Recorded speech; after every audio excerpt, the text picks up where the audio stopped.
Hey everyone, happy new year to you. I hope that all is well and that your year is off to a fantastic start. As you know, fourth quarter is extremely busy. It was for me and my family. I'm sure many of you have experienced the same thing, but I was both thankful to be able to spend time doing all the things that I wanted, but also being able to rest. Over the years, I've really learned to set aside time for rest because it's really a terrible thing to go on vacation when you may have been, even limping to the end of the year, waiting to get a break from work. And then you're so busy when you're off that you don't rest at all. And you end up back at work, still tired and still drained. I've been making a conscious effort to be better at managing the busyness and the rest so that I can have that balance before heading back to work. And if you haven't been making sure that you have set aside time for rest in some capacity in your life, do yourself a favor and prioritize rest. It is necessary for our well-being, so do what you can to make it happen. I've actually really been looking forward to this period of reset that January brings. A time of refocusing on daily life and plan implementation, because there's only but so much talking we can do about what we're going to do. And January just really brings a get it done energy, right?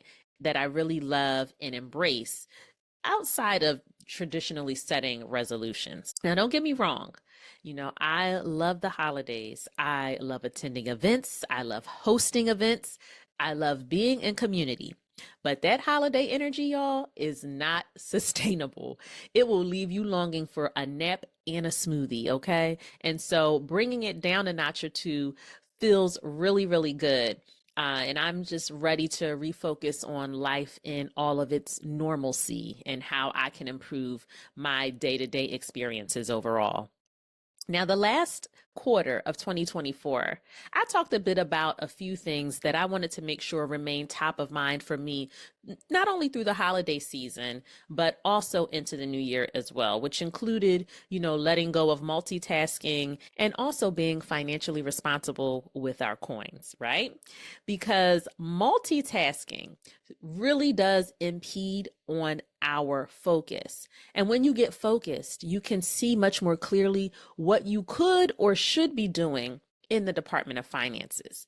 So if you haven't, I want to encourage you to check out the episodes, Let Go of Multitasking, as well as How to Stay Financially Disciplined in a Season of Excess from November and December. Now, the episode on finances does center around how to behave during, the holiday season, but it is still very beneficial in regard to getting our money mindset together, even at the top of the year. I believe that our relationship with money impacts how we move about in other areas in our lives, right? It speaks to discipline, the things that we prioritize, our ability to plan, to manage, and execute. And so when I'm talking about money, I'm thinking about all the ways that our relationship with it impacts us. One example that comes to mind is really this concept around feeling like we need to reward ourselves by buying ourselves something nice every time we feel like we've been doing what we need to do and we deserve it. We think that the bills are paid, so we should be able to reward ourselves right now, because who doesn't like a good reward, a tangible item that is, luxurious, or a high priced meal at a swanky new spot, some cool experience. I know I love all of those things. And why not? Because we're out here earning it after all, right? That's sort of, the mindset that we have about it. But I want to ask you, are we rewarding ourselves responsibly? Is our money working for us? Is it allocated smartly? Do you have a nest egg? Do you have kids that you're planning to help through college? And if so, what does that look like in regard to your bank account? Okay. When you think about a reward in relationship to your responsibilities, is there currently room for reward in a financial capacity? Because there are other ways that we can reward ourselves without creating what could end up being financial burden on the back end. You might need to get a little creative, but it can be done and it can feel just as rewarding. And if we're honest, we know that a little self denial right now can lead to a greater reward later, including less anxiety, less regret, less financial strain, all things that actually sound really rewarding to me, more so than maybe that handbag that I had my eye on or that meal that I ate, right? But do we have the self control to exercise this self denial? I'd say it's like exercise, at least for me anyway. I don't want to do it. No, I definitely do not want to. Okay, but I know that it's good for me. And I'm not saying, that you have to have 4 years of college tuition in the bank for your kid before you buy yourself something nice. But what I am asking is, are you doing your due diligence? Because I will tell you, I have a 16-year-old daughter, and when you start to prepare for next steps, then you quickly realize that your coins do not stretch as far as you think they do. And you can't just talk about what you're going to do and how you're going to save because that clock is ticking. Okay, whether you think it is or not, tuition is due and action is required. And so you have to do what you said you were going to do. And that goes for anything that we are facing, right? Yes, I'm talking about finances right now, but anything else that we want to see come to fruition. This is not to say that we're doing something wrong right now, but it's about what we can do better. I really started taking ownership over my finances a couple of years ago when I took a position at a startup company and could no longer rely on a company provided 401k for my retirement. But guess what I had to keep planning for no matter what? Yes, my retirement. It wasn't their responsibility, right? So I was forced to analyze my financial options a bit more closely and make decisions independently outside of, the predetermined options that had previously been available to me through my company. And while less convenient, okay, it did remind me of the control that I have and how the decisions that I make impact my now and future, and how my financial goals don't actually need to fit into the boxes that have already been assembled and placed in front of me. And again, this is just so relevant in so many areas of our lives. So, as I continue with ongoing assessments and housekeeping in my own life, I'll continue to share more with y'all because there's always more tidying and tightening up that we can do. And one area that has become a great focus for me is finances, which is why I'm blabbering on about them. I have spent years consuming financial content, and some of those resources I have shared here on this podcast. And I have still only, and when I say dipped my toe, I'm talking about my baby toe into the world a little bit, right? A little bit of financial literacy. There's so much more to learn and to delve into and to also not be afraid of.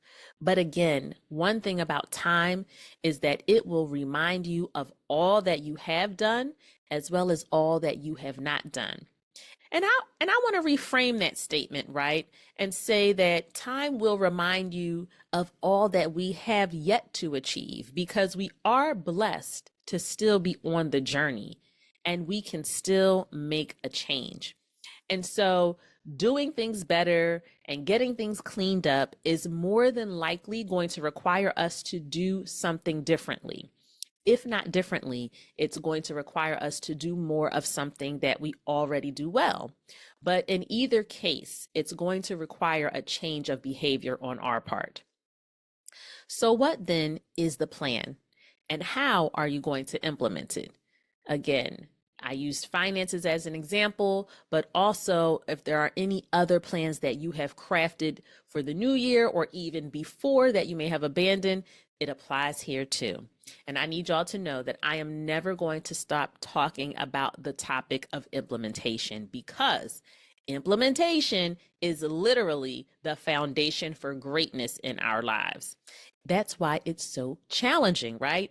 Even if you are great at it in one area, you may struggle with it in another. And so it's going to be an ongoing challenge that we face, but we have to keep striving to improve. So, what's the first step? Well, you have to believe that you can actually implement a plan. It sounds basic. Truly, I know it does. But anyone can craft up a plan or even get AI to do it nowadays. But if you don't believe that you can execute on that plan that you have crafted, then you never will. If you set a schedule for yourself that requires you to get up earlier to do something, you can't keep leaning into the telling yourself that you're not a morning person. That's preposterous. You know, have you even tried getting up? Or because you don't feel like it, you don't even try. You know, we got to have some radical honesty here. You have to put in more effort than setting your alarm and hitting snooze. Let me rephrase that. I have to put in more effort than setting my alarm and hitting snooze. And the thing is, I actually don't mind mornings, but it's the peeling myself up from the bed and just getting started that's the problem. But I'm not interested in wasting valuable time, so I got to get up and be productive. How about you? What way do you need to get up and be productive? So you must believe that you can change your behavior, okay? And then affirm yourself, not saying I'm going to try to get up earlier, but I'm going to. I'm going to get up 30 minutes earlier. And you may need to do some other things in order to make that happen. You know, it could be a little prep the night before. Maybe you're shutting the TV off earlier so you can wind down properly. But believe that you have the ability to do it. And then ask for help. You know, you need prayer, ask for it. You need accountability, ask for it. It may not come from your inner circle. That's fine.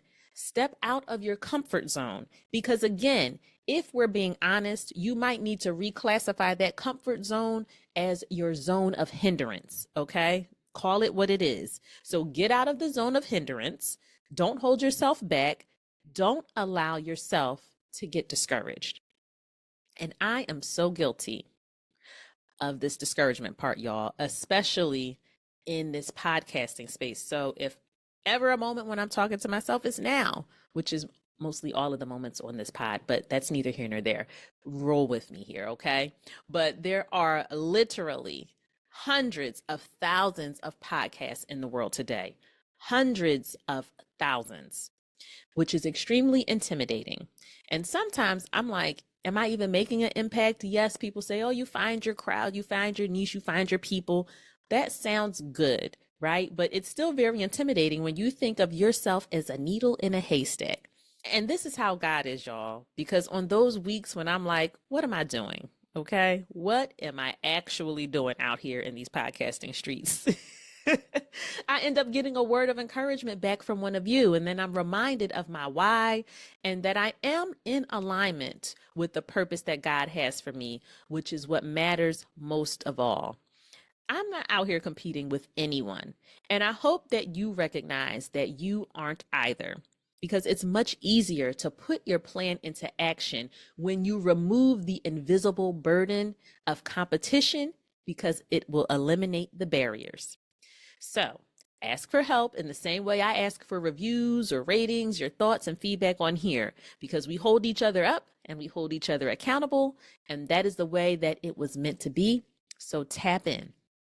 And remember to seek alignment with the purpose that God has for you, because that is sustainable when everything else seems like it's not. And then be adaptable. You know, we think because we come up with a bright idea and then a plan and we plotted it out that everything should go according to that plan. But the thing about a plan is that often it may need to be reworked. Just because you need to adjust or come up with a different iteration before you get to the finish line doesn't mean it wasn't a good plan. And those steps that you took up into the point of that next iteration were definitely still needed to get you where you were going, because you may not have been able to see where you needed to course correct if you hadn't acted on your initial plan in the first place. So, wrapping things up a bit in a nice bow, here are a few suggestions. along with a recap of what we covered today. If you're planning on joining me in implementing any plan in your life, or if you are in the mindset of doing some, life housekeeping to tighten up in this time of refocusing in the month of January and beyond, of course. So, number one, I'm going to take it back. Use a vision journal, okay? If you've been listening for a while, you know that I am a fan of a vision journal over a vision board. That's because it's portable. You can carry it with you. I still tape all of my magazine cutouts and all that and into the journal, but I can add my notes and I can list out micro goals that I need to achieve, those visions that I've put in the journal, but I can keep all of that in the same place.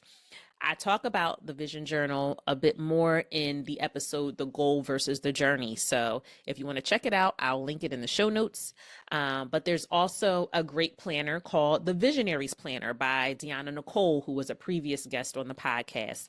So if you're looking for a more structured tool to either use alongside or in place of your vision journal, that's really going to help you plot out your goals, but will also help you manage each day with, time blocks and reminders. I'll link that in the show notes as well so that you can check it out. Number two is identify an accountability and prayer partner, AKA ask for help. Okay. You might even have more than one partner. Sometimes one person is great for holding you accountable in one area while someone else in another. Or maybe you only need help in one area right now. But find that person who will not only call or text you to see how you've been doing with your goals, but can also offer solutions and suggestions to help you on the journey. Number three is affirm yourself. Affirm, affirm, affirm. Whatever it is that you are working on implementing, create an affirmation to reinforce it in your life. Like I mentioned before, if you need to get up earlier, we don't say, I'm going to try. We say, I'm going to. So claim your success in advance, shift your words, and shift your mindset. Write the affirmations down and post them where you can see and recite them often. And remember that an affirmation assists in the reprogramming of your mind. And number four, prioritize your finances. They should be front and center, okay? They're not scary. They are real. They are very real. And it may feel a little scary, but you're making them scary by tucking them away.